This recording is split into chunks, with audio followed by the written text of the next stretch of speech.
Hi everyone, 24 जनवरी को Hindenburg research company ने Adani group के अगेंस्ट एक फाइनेंशियल रिसर्च पेपर पब्लिश किया और उसके तुरंत बाद ही अडानी ग्रुप के शेयर प्राइस डिक्रीज होना शुरू हो गए और इंडियन ऑडियंस दो सेपरेट भागों में डिवाइड हो गया। एक वह जो इसे ब्लाइंडली इस रिपोर्ट को सही मान के इस पर बिलीव करने लगे और दूसरा जो इसे गलत मान करके इंडियन इकोनॉमी पे एक अटैक की तरह से देखते हैं। तो आखिर सही क्या है और हिंडनबर्ग ने जो एलिगेशंस लगाए गए हैं अडानी ग्रुप के ऊपर, क्या वो सही है? और मोस्ट इम्पॉर्टेंट कि अडानी ग्रुप का रिस्पॉन्स क्या रहा इस एलिगेशंस पे, इनके एलिगेशंस पे। हिंडनबर्ग एक फाइनेंशियल रिसर्च बेस्ड कंपनी है। वह यह उन कंपनियों के ऊपर रिसर्च करती है जिनके ऊपर इनको लगता है कि कुछ फ्रॉड हो रहा हो और जैसे इसे पता चलता है कि कुछ गलत हो रहा है तो यह एक रिपोर्ट पब्लिश करती है और अपने शॉर्ट सेलिंग के थ्रू एक प्रॉफिट बुक करती है। शॉर्ट सेलिंग क्या होता है, जिनको नहीं पता उन्हें बता दें कि आप शेयर मार्केट से दो तरीके से पैसे कमा सकते हैं। पहला, आप शेयर्स को खरीद करके जैसे ही उनकी प्राइस हाई होती है आप उसे सेल करके, दूसरा को मार्केट कंडीशन के बारे में पता हो और आप अपने ब्रोकर से कह करके शेयर्स ले करके आप मार्केट में सेल कर दे और जैसे ही प्राइस सेल कर दे और जैसे ही प्राइस लो हो आप उसे खरीद करके अपने ब्रोकर को दे दे, इसी को और अपना प्रॉफिट बुक कर ले। इसी को शॉर्ट सेलिंग बोलते हैं। और हिंडनबर्ग जैसी कंपनियां अपने इसी से अपना पैसे कमाती है। ऐसा नहीं है कि हिंडनबर्ग ने जो रिसर्च पब्लिश किया है वह पहले से किसी को नहीं पता था और बहुत ही नया चीज़ पब्लिश किया है।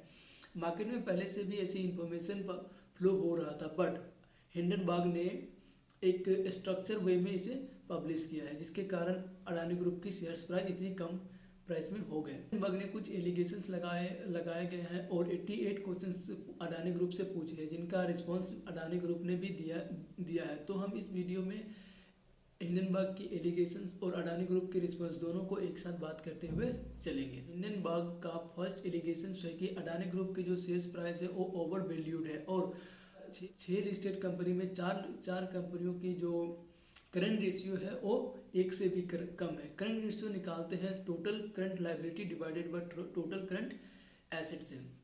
एक एग्जांपल लेते हैं, विचार इंफ्रा का टोटल करंट लाइबिलिटी है 100 रुपये और टोटल करंट एसेट है 200 रुपये। तो इस कंडीशन में इनका करंट रेशियो हुआ 2, मतलब मार्केट में करंट लाइबिलिटी कम है compare to current asset.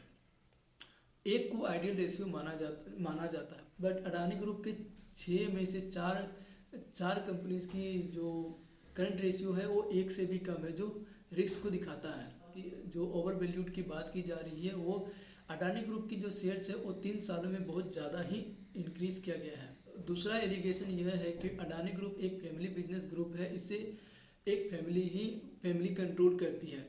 Most of the decision making position पे फैमिली मेंबर है जिसके कारण एक प्रोफेशनलिज्म नहीं आती है। गौतम अडानी जी खुद एक से ज़्यादा कंपनियों के चेयरमैन हैं जिससे हाई कीमत रिस्क होता है। तो देखा जाए तो इंडिया में एक ऐसी अडानी ग्रुप ही एकमात्र ऐसी कंपनी नहीं है जिसे कोई फैमिली ओन कर रही हो। इंडिया में मोस्ट ऑफ द बिजनेसेस कोई ना कोई फैमिली ही ओन करती है। जैसे रिलायंस ग्रुप को अंबानी फैमिली ओन करती है, आदित्य बिरला को बिरला कंपनी कंट्रोल कर रही है। तो यह कोई नई बात नहीं है इंडिया के लिए। थर्ड एलिगेशन, हिंडनबर्ग का कहना है कि अडानी ग्रुप में सीएफओ की टर्नओवर रेशियो बहुत अधिक है। कोई भी सीएफओ लंबे समय तक यहाँ वर्क नहीं करते हैं जिससे इनके अकाउंट में एक शक किया जा रहा है। अडानी ग्रुप ने रिप्लाई में कहा है कि इनके जो मोस्ट ऑफ द सीएफओस हैं वह अडानी ग्रुप के ही ऑर्गेनाइजेशन में एक हायर पोस्ट में अभी वर्क कर रहे हैं और कुछ ने अपना खुद का एंटरप्रेन्योरशिप जर्नी को स्टार्ट किया है जिसे अडानी ग्रुप सपोर्ट करती है। जैसे करंट के जो अभी सीएफओ हैं वह 2019 में अपॉइंट किए गए थे, बट वो 2012 से एज एन एडवाइज़र वर्क कर रहे हैं ऑर्गेनाइजेशन में। एक एलिगेशन अडानी ग्रुप के अकाउंट ऑडिट करने वाली कंपनी साद आंद्रिया एंड को पे है। हिंडनबर्ग का कहना है कि इस कंपनी में 4 सीएस पार्टनर्स और 11 एम्प्लॉयज़ वर्क करते हैं। इतनी छोटी सी कंपनी इतनी बड़ी कंपनी की अकाउंट ऑडिट कैसे कर सकती है, जबकि इन 4 में से 3 सीएस अभी 20s के हैं। मोस्ट ऑफ द टाइम देखा गया है कि कोई भी बड़ी कंपनी अपने इन्वेस्टर्स का कॉन्फिडेंस गेन करने के लिए एक वेल नोन ऑडिटिंग हार्म को हायर करती है, बट अडानी ग्रुप ने ऐसा नहीं किया है। क्यों? अडानी ग्रुप ने जवाब में दिया है कि सात धांधरिया एंड को के ऑडिटर्स एक वेल सर्टिफाइड एंड क्वालिफाइड हैं और किसी के भी एज को देख करके उसकी वर्क कैपेबिलिटी पे शक नहीं करनी चाहिए। हिंडनबर्ग का कहना है कि अडानी ग्रुप इंडिया के बाहर ऐसी कई सेल कंपनियां स्टार्ट की हुई है जो सिर्फ के पेपर में ही प्रेजेंट है और जिनका कोई भी फिजिकल और डिजिटल प्रेजेंस नहीं है, और वह अपना 100% इन्वेस्टमेंट अडानी ग्रुप के कंपनी पे ही अडानी ग्रुप के शेयर्स पे ही कर रही है। कोई भी इन्वेस्टमेंट कंपनी अपनी रिस्क को कम करने के लिए अपने इन्वेस्टमेंट को डाइवर्सिफाई करती है, बट यह कंपनी ऐसा नहीं कर रही है, जिससे माना जाता है कि यह कंपनी अडानी ग्रुप की सेल कंपनी है जिसे कंट्रोल किया जाता है विनोद अडानी गौतम अडानी के बड़े भाई के द्वारा, और मनी को रोटेट करके एक आर्टिफिशियल डिमांड क्रिएट किया जाता है अडानी ग्रुप का, जिससे शेयर प्राइस हाई होता है।